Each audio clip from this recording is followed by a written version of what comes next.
అదే RTV app వార్తల్ని క్షణాల్లో చదివే అవకాశం ఉంటుంది. ఒక న్యూస్ పేపర్, ఒక టెలివిజన్ ఛానల్ మీ చేతుల్లో ఎప్పుడూ ఉంటాయి. ఇప్పటికీ చెప్తున్నాం, జగన్మోహన్ రెడ్డి అనే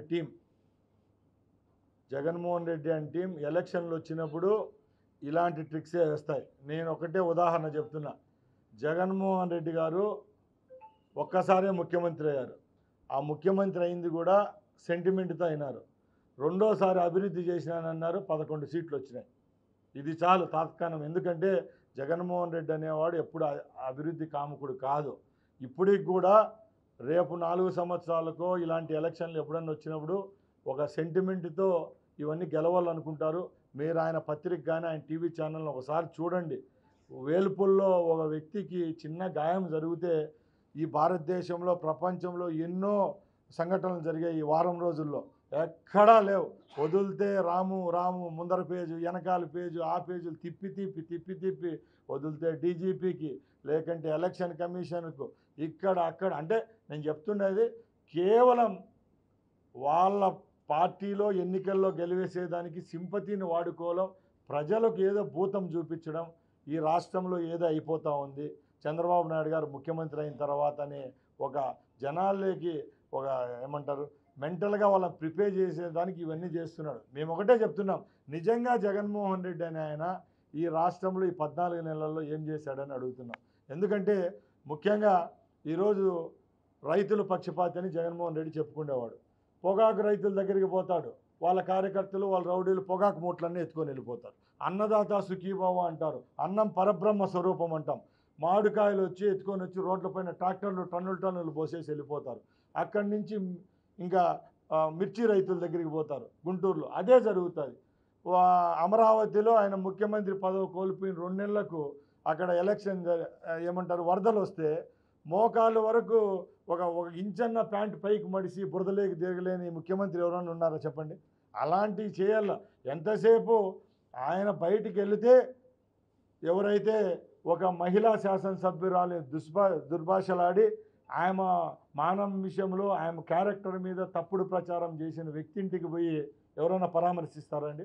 జైల్లో ఉండే వాళ్ళ గురించి 420లో 1840లో 1680 దగ్గరికి పోతున్నాడే తప్పక రాష్ట్రంలో ఎవరైనా నిజంగా సమస్యల్లో ఉన్న ప్రజలైతేనే ఆ సెక్టర్ పీపుల్ దగ్గరికి పోయేదానికి ఆస్కారం లేదు. ఎందుకంటే ఆ పరిస్థితి రాష్ట్రంలో ఈ 14 నెలల నుంచి చంద్రబాబు నాయుడు గారు రానివ్వలేదు. ఈరోజు ఎంతసేపు గోబెల్స్ ప్రచారం, ప్రతి ఒక్క విషయంలో గోబెల్స్ ప్రచారం. ఏదో అంటారు చూసే కన్నుల్లో బట్టి ఉంటుందని. ఆయన చేస్తుంది అది తప్పక ఎక్కడ ఆయన మాటల్లో నిజం లేవు. ఇలాంటి ఎన్నికలు రేపు ఎక్కడ జరిగినా కూడా ప్రజలు బుద్ధి చెప్పేదానికి సిద్ధంగా ఉన్నారు. నేను గతంలో సోదరులారా మీకు ఇదే విషయం చెప్పా. 3.5 కోట్ల ప్రజలకు మీరు ఎలక్షన్ జరపల. ఈరోజు 35,000 ఓటర్లకే ఎలక్షన్ జరిగింది. ఆ రోజు మీ బులుక్కండవా అవన్నీ ఎక్కడైనా దాచిపెట్టారా అని అడుగుతున్నా. నేను ఒకటే చెప్తున్నా, ఈ రోజుటికి కూడా పోలీస్ వ్యవస్థను మేము అడ్డం పెట్టుకొని ఈ ఎలక్షన్ జరిపేటి కానుంటే ఈరోజు ఎర్రచందనం స్మగ్లర్ అయిన ఎవరైతే ఇరగమిరెడ్డి సుబ్బారెడ్డి అనే అతను, సోమశిల పునరావాస ఎవరైతే రైతులు ఉంటారో వాళ్ళ దగ్గర భూములు లాక్కున్న అతను, ఈ జిల్లాలోనే ఎన్నో స్కాముల్లో పాల్గొన్న అతను కొడుకు కూడా ఇప్పుడే రిమ్స్ పోలీస్ స్టేషన్లో కేసులో నిందితుడు. ఇన్ని కేసులు పెట్టుకొని ఆయన నామినేషన్ వేసేదానికి మేము ఎక్కడ రానిచ్చే వాళ్ళమా అని అడుగుతున్నా. అలాగే అడుగుతున్నా, జగన్మోహన్ రెడ్డి మేము ఒకరినో ఇద్దరినో నామినేషన్ వేయలేదు. నీ లక్కీ నెంబర్ అయిన 11 మంది ఒంటిమిట్టలో నామినేషన్ వేసినారు. మీ పార్టీ రాష్ట్రంలో 11 మంది గెలిచారు. ఇక్కడ కూడా మీ లక్కీ నెంబర్ 11 మంది అభ్యర్థులు పోటీ పడడం జరిగింది. 11లో 10 పోతాయి. ఒకటే తెలుగుదేశం మేము గెలవబోతున్నామని సభాముఖంగా తెలియజేసుకుంటున్నా. బియ్యం ఒక మెతుకు ఉడికిందా లేదా అని చూస్తే తెలిసిపోతుంది. ఈరోజు కూడా ఒకటే చెప్తున్నాం, కేవలం సంక్షేమం, అభివృద్ధి ఈ 2 మా ముఖ్యమంత్రి గారు అలాగే మా యువ నాయకులు లోకేష్ బాబు గారు ఈ 14 నెలల యొక్క శ్రమకు ఇలా ఈరోజు జరిగిన ఎలక్షన్లు అవి ఒక ప్రతిరూపంగా మేము భావిస్తున్నాం. తప్పకుండా ఈ 2 స్థానాలు గెలవబోతున్నాం.